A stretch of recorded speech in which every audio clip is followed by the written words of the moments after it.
Dear students, एक example करते हैं। Identify the surface 25x squared plus y squared minus 2y minus 25z plus 1 equal to 0। इसको identify करना है कि ये कौन सी सरफेस है and find its traces in the coordinate plane, that is xy, yz and xz plane में, and we have to find all intercepts, that is x intercept, y intercept and z intercepts if possible। that is कभी intercept find हो सकता है, कभी नहीं हो सकता।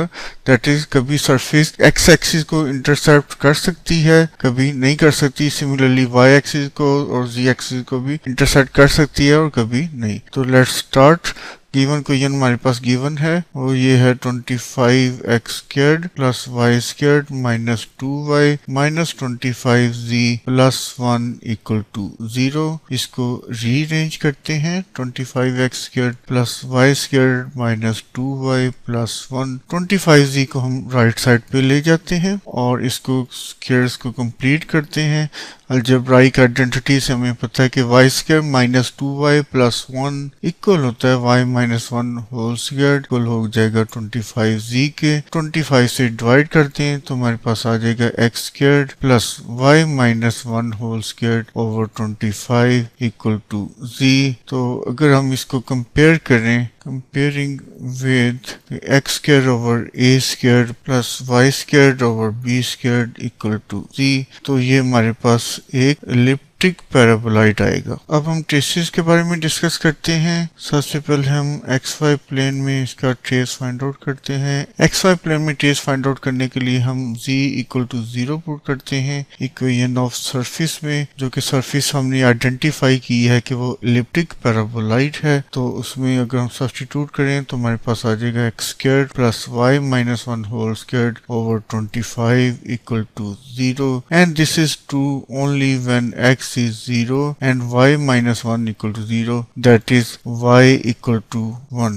that is हम कह सकते हैं कि इसका ट्रेस xy प्लेन में जस्ट अ सिंगल पॉइंट है, वो पॉइंट है 0 1 0। सिमिलरली हम yz प्लेन में इसका ट्रेस फाइंड आउट करते हैं। yz प्लेन में ट्रेस फाइंड आउट करने के लिए हम x इक्वल टू 0 पुट करेंगे इक्वेशन ऑफ सरफेस में, तो हमारे पास आ जाएगा 0 square plus y minus 1 whole square over 25 equal to z।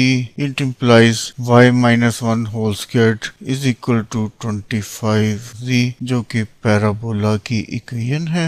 that means कि गिवन सरफेस का ट्रेस yz प्लेन में एक पैराबोला है। इसी तरह हम xz प्लेन में इसका ट्रेस फाइंड आउट करते हैं। xz प्लेन में ट्रेस फाइंड आउट करने के लिए हम y इक्वल टू 0 पुट करेंगे तो हमारे पास आ जाएगा x square plus 0 minus 1 whole square over 25 equal to z, और ये इम्प्लाई करता है x square plus 1 over 25 equal to z, which implies x square equal to z minus 1 over 25। Again ये पैराबोला की इक्वेशन है। दैट इज गिवन सरफेस का trace xz plane में एक पैराबोला है। अब हम इसके इंटरसेप्ट्स के बारे में डिस्कस करते हैं। सबसे पहले x इंटरसेप्ट फाइंड आउट करते हैं अगर पॉसिबल है। x इंटरसेप्ट फाइंड आउट करने के लिए गिवन सरफेस में हम y equal to 0 z equal to 0 substitute करेंगे तो हमारे पास आ जाएगा x square plus 0 minus 1 whole square over 25 equal to 0। It implies x square plus 1 over 25 equal to 0 and it implies x square equal to minus 1 over 25 impossible। that is this equation has no solution, that is there is no intercept with x-axis, that is we don't have any x-intercept। इसी तरह हम y-intercept find out करते हैं। y-intercept find out करने के लिए हम x equal to 0 z equal to 0 substitute करेंगे तो हमारे पास आ जाएगा 0 plus y minus 1 whole square over 25 equal to 0, which implies y minus 1 whole square equal to 0, और ये इम्प्लाई करता है y minus 1 equal to 0, that is y equal to 1। तो y इंटरसेप्ट 1 आया। That is a given surface intercept कर रही है y axis को at 0 1 0। Similarly z intercept find out करते हैं। z इंटरसेप्ट फाइंड आउट करने के लिए x equal to 0 y equal to 0 substitute करेंगे तो हमारे पास आ जाएगा 0 प्लस 1/25 इक्वल टू z।